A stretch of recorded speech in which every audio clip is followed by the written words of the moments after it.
Hoje a igreja está em festa porque estamos encerrando os 31 dias que nós celebramos em honra da Virgem Mãe de Deus, que é digna de todos os louvores que na terra são feitos a ela. Queridos irmãos, o que a palavra de Deus nos ensina hoje sobre esta festa? Primeiro, nós temos uma palavra que aparece estranha e que nós precisamos entender no sentido original. Diz que Nossa Senhora foi apressadamente. Quando nós entendemos isso em português, nós podemos pensar que Nossa Senhora estava atrasada ou que Nossa Senhora precisava fazer alguma coisa com urgência. Mas no original do grego, quando se diz que Maria foi apressadamente, está dizendo que ela foi com muito interesse, que ela estava muito preocupada com o que ia fazer lá. Então é outro significado. E por que Nossa Senhora está apressada? Por que Nossa Senhora deseja ir com tanto interesse a essa cidade histórica chamada Aincarem, que era onde morava a sua prima Isabel? Isabel, como vocês sabem, engravidou durante a sua velhice. E Isabel, mesmo tendo recebido essa grande graça, ela não tinha ainda se alegrado. Porque uma coisa é receber a graça de Deus, outra coisa é deixar essa graça agir no coração. Ela tinha recebido a graça. Ela passou a vida esperando ser mãe, porque na cultura do seu povo, esterilidade significava que Deus não olhava para ela, significava que ela era amaldiçoada, que o seu ventre não geraria vida e, portanto, ela não teria a condição de ser mãe, inclusive do Salvador, que era uma promessa que não tinha se cumprido. E Isabel, que significa bem-aventurada. Vocês sabem que essa expressão, bem-aventurado, no original, a expressão asherei, significa aquele que vai à frente, aquele que passou à frente. E vocês têm essa mulher, Isabel, que recebeu todas essas graças, mas não conseguia vivê-las. É uma condição estranha que acontece no coração humano.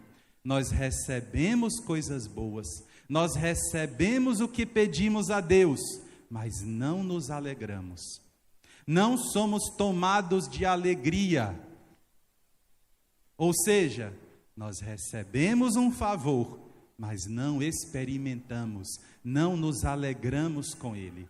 Nossa Senhora, no 6º mês, e aqui indica exatamente o que eu estou dizendo, o 6º mês da gravidez de Isabel, ou seja, tinha algo incompleto, o 6 representa isso, tinha algo que não estava pleno. Nossa Senhora então vai apressadamente socorrer aquela mulher que estava triste. E por que ela estava triste? Primeiro, porque ela temia não dar à luz o seu filho. Ela temia que a gravidez não fosse ao fim. E muitas mulheres já passaram por essa experiência de engravidar, mas a gravidez não vingar. Então Isabel, que era uma mulher de idade, tinha esse medo com muito mais razões. E o segundo medo que ela tinha era de passar a vergonha de dar à luz, mas não ver o seu filho crescer. Por isso que ela recebeu a graça, mas não se alegrou. Ela recebeu a graça, mas não estava completa.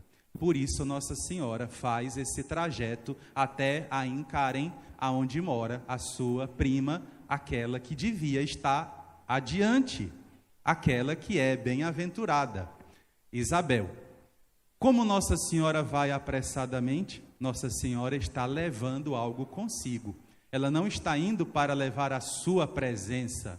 Nossa Senhora está indo a caminho de Isabel, porque na palavra de Deus, hoje no Evangelho, a cidade de Aincarem foi aonde a Arca da Aliança parou. Então Nossa Senhora está refazendo um caminho. Ela não está começando uma coisa nova simplesmente, mas Nossa Senhora está revisitando um momento da história do Antigo Testamento. Que momento foi esse? Davi queria levar a arca até Jerusalém. E o caminho para subir a Jerusalém passa por Betânia e passa por Aincarem. A procissão estava já adiantada, mas aqueles que levavam a Arca da Aliança não estavam conduzindo como a arca devia. Eles não estavam com as vestes sacerdotais, não estavam fazendo os cânticos de louvores a Deus e nem estavam oferecendo sacrifícios. Eles estavam levando a arca de qualquer jeito. E quando a gente faz as coisas para Deus de qualquer jeito, aquilo que era para ser bênção se torna maldição. Quando a gente faz as coisas para Deus com desleixo, quando a gente faz as coisas para Deus como sendo o último lugar, aquilo que era para ser graça se torna condenação.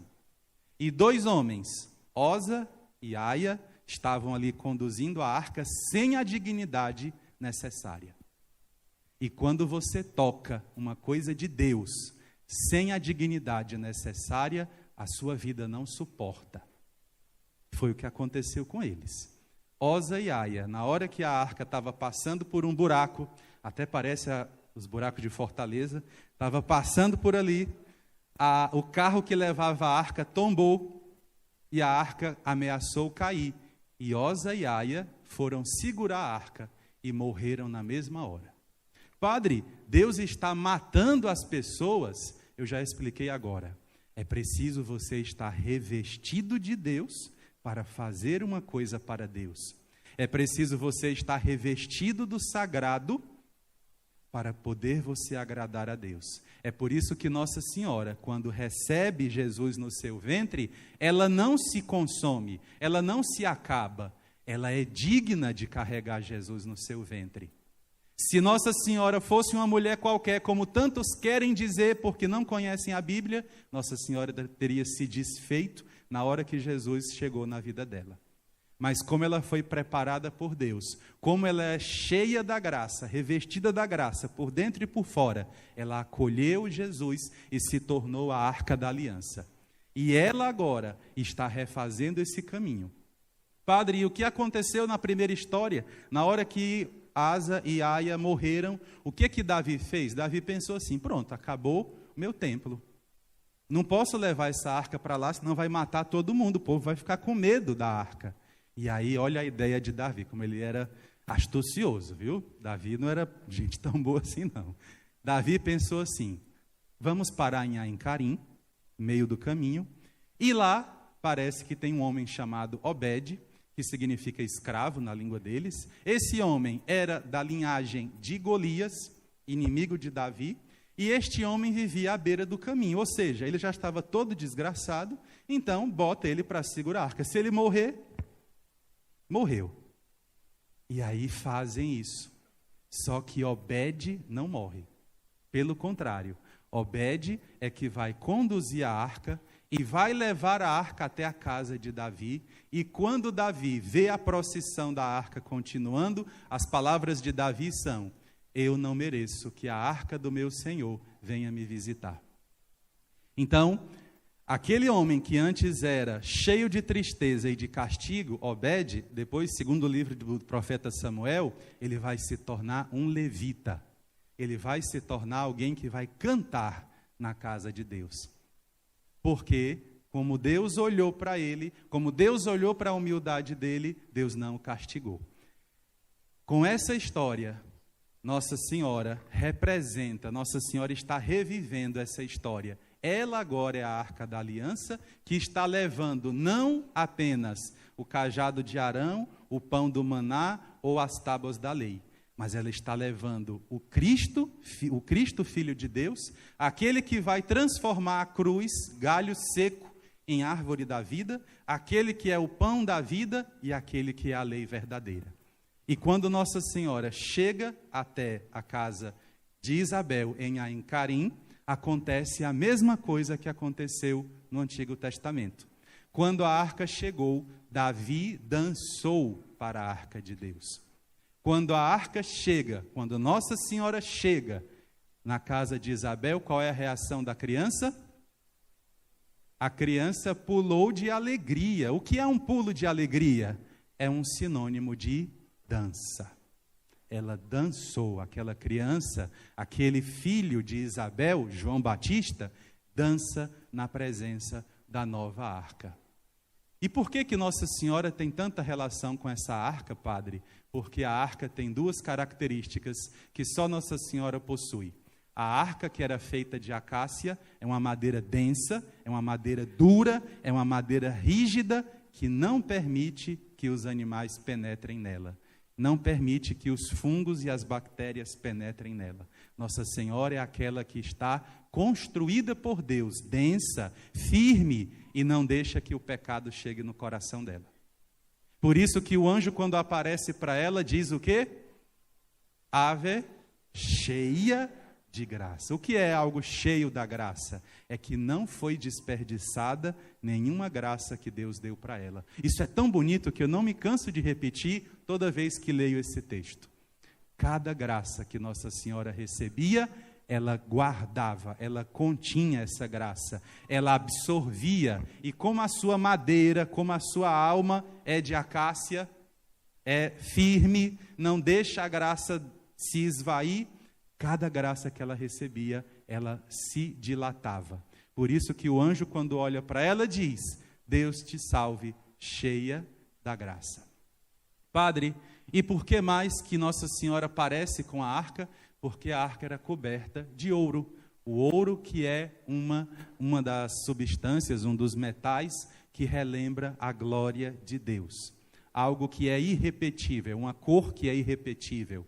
Nossa Senhora é coberta de ouro, é coberta de Deus, como nós cantamos no começo. Ela é a esposa coberta de glória, coberta da glória de Deus. Hoje nós vamos coroar Nossa Senhora, não porque estejamos fazendo algo forçoso, não. Nós estamos reconhecendo o que Deus já reconheceu. Nós estamos fazendo na terra uma coisa que já foi feita no céu. Na hora da ascensão de Jesus, ele não quis ficar longe da sua mãe. Por isso, logo que ele subiu ao céu, a sua segunda providência, depois de derramar o Espírito Santo, qual foi? Eu vou trazer a minha mãe para a eternidade comigo, porque ela participou. Para a gente terminar, meus irmãos, eu sei que muitos de nós aqui ouvimos muitas pregações de outros padres, de outros pregadores, às vezes até de outras religiões, então tenham cuidado também.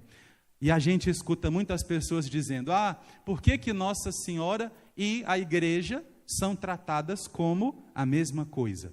Por que lá no livro do Apocalipse se fala que aquela mulher vestida de sol é Maria? Por que não é a igreja? Escutem bem, o Evangelho e o livro do Apocalipse, eles não falam de instituições, eles não falam de coisas humanas. Então, quando o evangelista, quando São João vai escrever sobre a igreja, ele está pensando numa pessoa.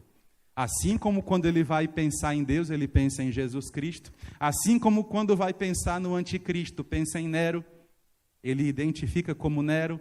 Quando ele vai pensar na igreja, ele não pensa num prédio ou numa instituição. Ele pensa na Virgem Maria. Então, ela é aquela que representa a igreja diante de Deus.